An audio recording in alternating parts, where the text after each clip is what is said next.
Hello mga guys, ngayon gagawa ko ng pizza sauce. Ang kailangan lang natin ay kamatis, sibuyas, dapat medyo marami ang sibuyas mga guys, saka bawang.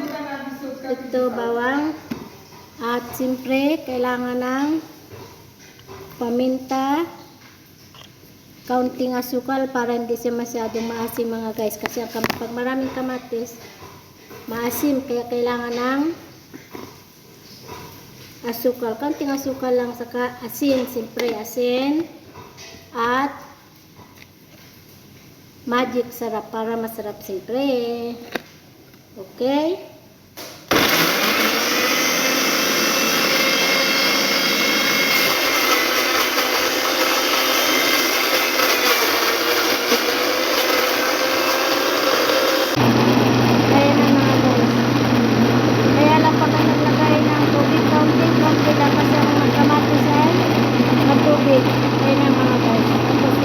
ayan mga guys, ilagay na natin sa kaldero.